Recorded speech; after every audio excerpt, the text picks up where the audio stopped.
Hello, this is Stephen Janis for the Real News Network in Baltimore. We are just back from City Hall where the mayor, Stephanie Rawlings-Blake, has said she will not run for re-election. A stunning announcement that has shocked many people at City Hall. And one of them, I'm sure, is a potential candidate for mayor, Councilman Carl Stokes. So just right off the bat, what's your reaction to what My first reaction was surprise. It caught me very much off guard. I wasn't expecting it. I didn't know about it in advance. My second reaction was, frankly, to reach out to the mayor, which I haven't reached her yet, to say thank you. Thank you for your 20 years of service to the citizens of Baltimore. Public service is often not very easy, but I appreciate the fact that she did it. My third reaction was that I appreciate the fact that she made the decision today, because I would think that in her heart that she wants to finish the job she started, and that she feels that there's still a lot to do, and she'd rather not leave unfinished. And yet, I think she looked around the city and saw what was about to happen with the 6 trials. She sees a city that's on edge. She sees a very contentious campaign season about to start.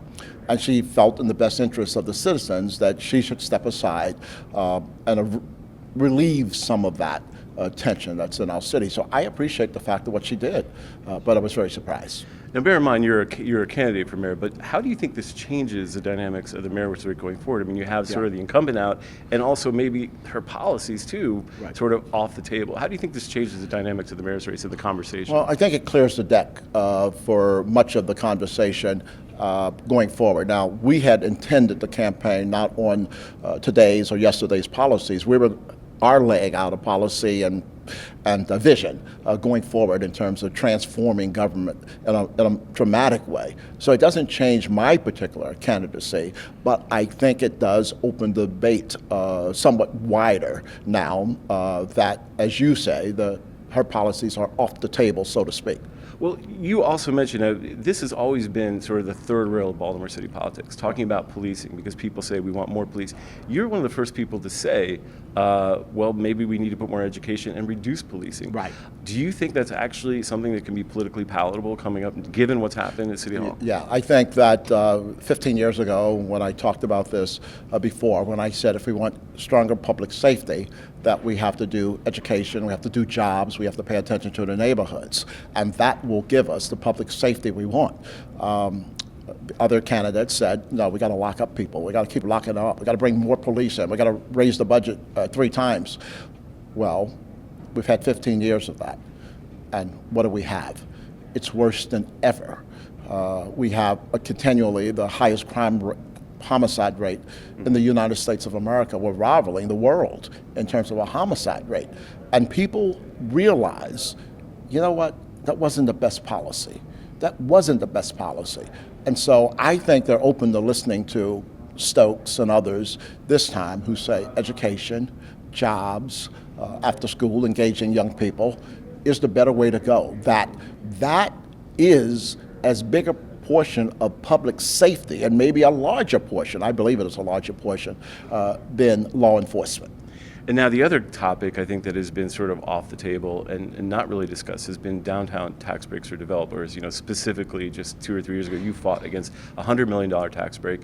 Do you think that that also will enter in the debate? And if so, do you think the public is really aware of it this more, even wants to hear about it? Yeah, I think the public was very aware of it, not just the tax incentives for the billionaire developers while the neighborhoods suffered. I think also the whole issue of transparency of government. You know, I came in and the mayor said we're going to close 15 rec centers. And I said, why? And she said, because we don't have money. And I said, well, can I see the books? And they said, there aren't any books. I said, what do you mean there are no books? I said, I want to audit recreation and parks. And other colleagues stood with me. And so then I learned that there have been no audits for over 30 years of most of the city agencies. And we're still waiting for the audits of the city agencies that 2 years, 2.5 years now, the public voted, almost 3 years, the public voted that we should have audits at least every 4 years of our agencies, and we still don't have audits of most of our agencies, the city government. So I think the downtown incentives, not just downtown, but the incentives to a couple of developers on the harbor, not just downtown, because downtown, old traditional commercial downtown, have not received great incentives. There has been an apartment incentive, what I think is a good thing. But the fact that we've given away for years, now I'm saying, in other words, our grandchildren will still be paying for the incentives that we've given in the past 5 years to certain developers in the harbor. And I think people are very bothered by it. I think they're angry about it. I think that they've seen that we have not invested in neighborhoods all around town, and that is great. I think that the national media showed Baltimore in a way that the citizens know it is to be, but regretted having to see it shown nationally. All of these neighborhoods with boarded up, abandoned property, people hanging on corners, little or no green space. I think that vision also, I think, played into the mayor's decision not to seek re-election. So last question, it seems to me that the legacy of her predecessors are tied to what happened with Freddie Gray in the aftermath. Now that you're not running against her, what do you think Mayor Stephanie Rawlings-Blake's legacy will be? I think the fact that she did get a handle on a structural budget deficit that she inherited when she came into the office, and that she did reduce it by at least half, and had a plan to continue to reduce it.